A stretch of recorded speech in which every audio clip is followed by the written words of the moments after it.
Good morning students, कैसे हैं आप सब। उम्मीद करती हूँ आप लोग अच्छे होंगे। आज आपकी वर्कशीट नंबर 15 आई है। इसे अच्छे से लेबल कर लीजिए, डेट डाल दीजिए, क्लास, सब्जेक्ट, अपना नाम, अपने टीचर का नाम लिख लीजिए। बेटा मैं इसे जल्दी जल्दी इसलिए बोलती हूँ क्योंकि आपको रोज़ लिखना होता है और ये तो आप लोग लिख ही सकते हैं, है ना। चलिए अब हम लोग पढ़ना शुरू करते हैं। तो आज हम लोग पढ़ेंगे मेटल और नॉन मेटल्स के बारे में। अभी तक हम जान के आ चुके हैं काफ़ी सारी चीज़ें मेटल के बारे में और नॉन मेटल के बारे में। जैसे कि हमने जाना मेटल जो है वो पीटने पर चपटा हो जाता है, जबकि नॉन मेटल जो है वो पीटने पर टुकड़ों में बदल जाता है ना। हमने ये भी जाना कि किस तरह से मेटल के तार बनाए जा सकते हैं, जबकि नॉन मेटल से कोई भी तार नहीं बनेगा, है ना। वो क्या हो जाएगा, वो चपटा नहीं होगा, खींचेगा नहीं, वो टूट जाएगा। तो ये सारी चीज़ें हमने जानी थी। आज हम इसके कुछ और क्वालिटीज़ को जानेंगे। तो चलिए पढ़ना शुरू करते हैं। लिखा है today we will learn about some more physical properties of metal. ठीक है, इसकी कुछ और भौतिक जो प्रॉपर्टीज है उसको हम जानेंगे। जैसे कि यहाँ लिखा है सोनोरस।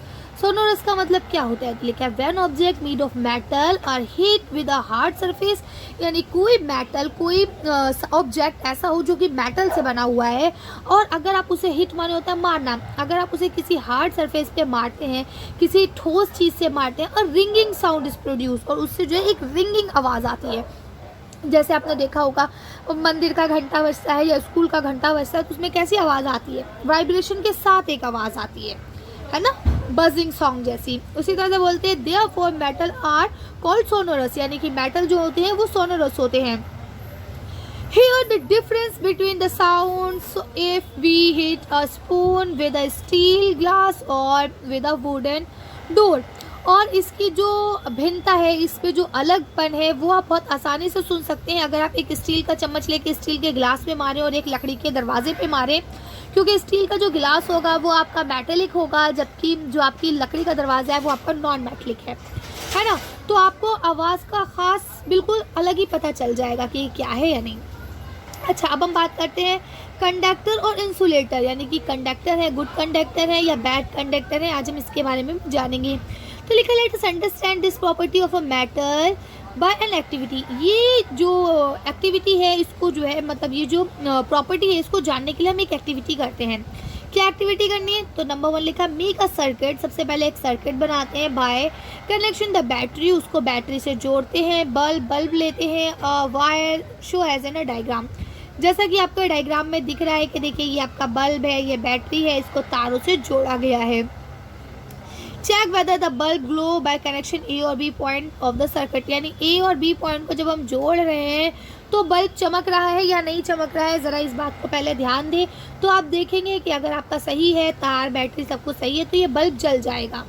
ठीक है, जैसे ही आपका बल्ब जल गया अब आपको एक्टिविटी करनी है। क्या एक्टिविटी करनी है, now connect each of the material one by one as a given table between point A and B. अब ए और बी के बीच में जो आपको स्पेस दिख रहा है ना, यहाँ पे एक एक करके ये सारी चीज़ें आपको लगानी है। एंड सी, और देखना है if the bulb is the circuit glow और नॉट, यानी बल्ब जो है सर्किट का वो जल रहा है या नहीं जल रहा है।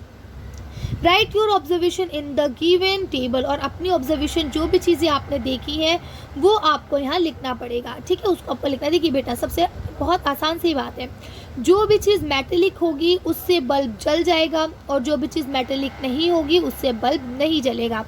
आयरन नेल यानी कि वो आपकी कील, तो कील से जो है वो बल्ब जल जाएगा क्योंकि कील जो है लोहे की होती है, जबकि कोयले से बल्ब नहीं जलेगा।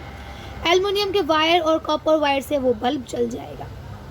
ठीक है, तो ये टेबल आप ऐसे फिल कर सकते हैं। चलिए आगे चलते हैं। अब यहाँ लिखा the material that place between the 2 point of the circuit cause the bulb to glow, this called conductor, यानी बोलते हैं वो मेटल जिसके अंदर से इलेक्ट्रिसिटी पास हो जाती है जिससे बल्ब जल जाता है वो आपका कंडक्टर कहलाता है, यानी good conductor of electricity. Metal through which electric current can pass through as known as a conductor of electricity, यानी कि जिसके अंदर से वो मेटल, वो चीज़ है जिसके अंदर से इलेक्ट्रिसिटी पास हो जाती है वो आपके कंडक्टर ऑफ इलेक्ट्रिसिटी कहलाते हैं। And those through which electric current can not pass through and known as the insulator, और जिसके अंदर से इलेक्ट्रिक करंट पास नहीं होता है उसको बैड कंडक्टर ऑफ इलेक्ट्रिसिटी या फिर इंसुलेटर कहते हैं। जर्नली आमतौर पर metal are good conductor of electricity, जितने भी मेटल होते हैं जर्नली आमतौर पर कह रहे हैं, 100% नहीं कह रहे हैं। ओके, जितने भी आपके मेटल्स होते हैं वो गुड कंडक्टर ऑफ इलेक्ट्रिसिटी होते हैं, whereas non metals are poor conductor of electricity. वहीं ज़्यादातर सारे जो नॉन मेटल्स है वो बैड कंडक्टर ऑफ इलेक्ट्रिसिटी होते हैं। बट ग्रेफाइट, जो आपकी ग्रेफाइट है, बीन अ नॉन मेटल, वो है तो non metal but can conductor of electricity, यानी कि वो गुड कंडक्टर ऑफ इलेक्ट्रिसिटी, और उसके अंदर से जो आपकी आग की जो बिजली है वो पार हो जाती है। ठीक है, अब हम बात करते हैं हीट कंडक्टिविटी, यानी हीट पास होती है या नहीं, गर्मी पास होती है या नहीं। तो देखिए लिखते हैं Pinky's mother was making pudding in the pan. Pinky की मदर पैन में कुछ खाना बना रही थी। When the door bell ring, जैसे ही दरवाजे की घंटी बजी, she left the spoon in the pan and went to open the door. और उन्होंने क्या काम करा, कढ़ाई के अंदर ही चम्मच को छोड़ दिया और दरवाज़ा खोलने चली गई। वैन शी कम बैक, जब वो वापस आई, she immediately touch the spoon and scream, यानी जैसे ही उन्होंने चम्मच को छुआ वैसे ही वो चिल्लाई। ऑन हीट, क्यों चिल्लाई, क्योंकि चम्मच जो है वो गर्म हो चुका था, है ना। On heating one end of the metal, heating जो है वो भी एक मेटल के अंदर ही होता है। The heat move from the hot end to the cold due to the which the whole metal becomes hot. अब बोलते हैं कि ये हीट की एक क्वालिटी है, वो गर्म से ठंडे की तरफ चलता है और जिसकी वजह से सारी चीज़ें जो है वो गर्म होने लगती है। यानी चम्मच है, चम्मच जितना कढ़ाई में होगा गर्म तो उतना ही होना चाहिए, लेकिन वो पूरा गर्म हो गया। क्यों, क्योंकि गर्म की ठंडे की तरफ बढ़ती है जो आपकी हीट होती है। ठीक है, metal through which heat can transfer from hot region to colder region are known as the conductor of heat। यानी कि वो मेटल वो जो अपने अंदर से गर्मी को एक जगह से दूसरी जगह पार कर दें, वो आपके कंडक्टर ऑफ हीट कहते हैं। Metal are good conductor of heat and non metal are poor conductor और इंसुलेटर ऑफ हीट। ये सेम वही है, जो चीज़ इलेक्ट्रिक पास करेगी वही चीज़ हीट को भी पास करेगी।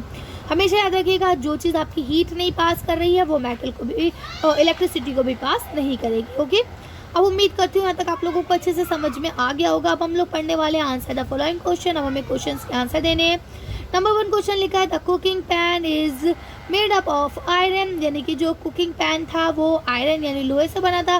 Well it handle is covered with wood and why, तो इसका जो हैंडल था वो लकड़ी से क्यों ढका हुआ था। तो चलिए इसका आंसर देखते हैं।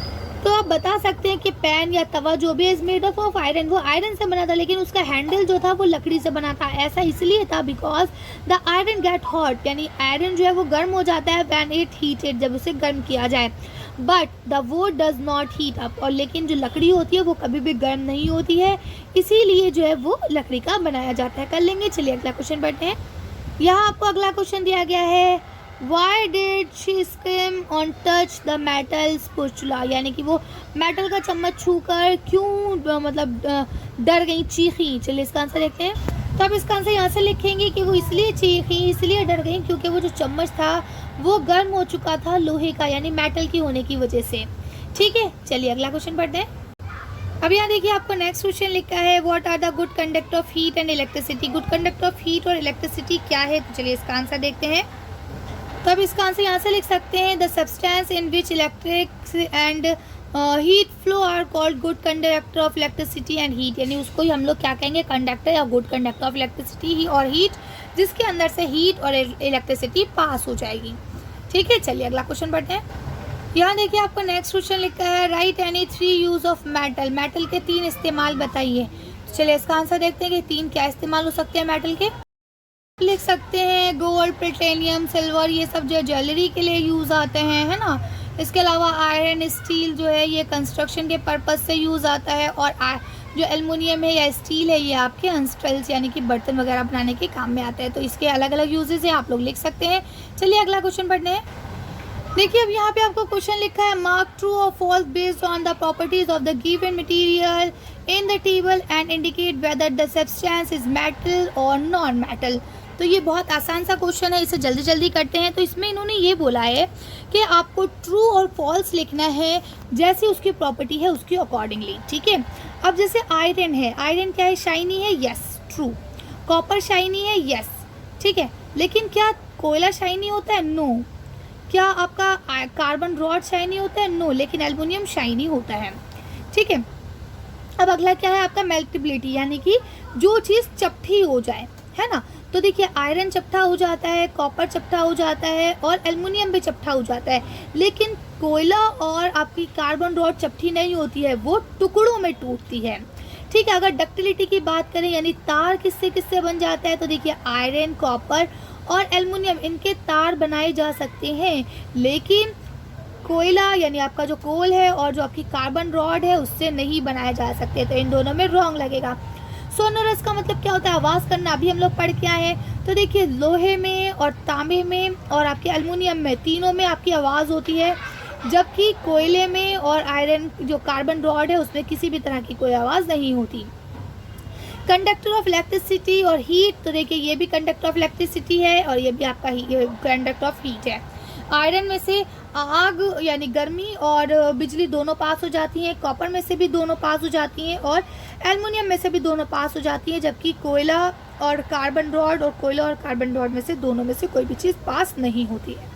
कोयला जल जाता है लेकिन उसके अंदर से पास नहीं हो रही है। ठीक है, अब अगला जो आपका दिया गया, अभी आपको बताना है कौन सा मेटल है। तो देखिए ये आपका मेटल हो जाएगा, ये आपका मेटल हो जाएगा और ये आपका मेटल हो जाएगा, जबकि ये वाला आपका नॉन मेटल होगा और ये वाला भी आपका नॉन मेटल होगा। कर लेंगे आप आसानी से। सिंपल सा आपको टेबल भरना है, जहाँ मैंने टिक राइट लगाए वहाँ आप ट्रू लिख सकते हैं, जहाँ मैंने रॉन्ग लगाए वहाँ आप फॉल्स लिख सकते हैं। ओके, चलिए तो अच्छी वीडियो को हम यही खत्म करते हैं। उम्मीद करते हैं आपको अच्छे से वीडियो समझ में आ गई होगी। अगर कोई कन्फ्यूजन है तो आप लोग मुझे कमेंट कर सकते हैं, और पहले आप लोग एक बार वीडियो को दोबारा देखा करें बेटा, उससे आपको जो भी कन्फ्यूजन है वो क्लियर हो जाएगी। कभी कभार ऐसा होता है कि हम वीडियो देखते हैं लेकिन हमारा दिमाग कहीं और होता है ना, तो हमें समझ में नहीं आता है कि मैम ने क्या बोला या सर ने क्या बोला। ठीक है, तो आप लोग एक बार कोशिश ये करा करें, अगर कहीं फंस रहे हैं, कोई चीज़ नहीं समझ में आई है तो वीडियो को एक बार दोबारा से देख लिया करें। ओके, चलिए तो आज की वीडियो को हम ये खत्म करते हैं। अच्छी वर्कशीट में बस इतना ही। अगर आपका वीडियो पसंद आई हो तो प्लीज़ इसे लाइक और शेयर करें। अगर अभी तक आपने हमारे चैनल को सब्सक्राइब नहीं किया तो प्लीज़ मेरे चैनल को सब्सक्राइब करें। Thank you for watching.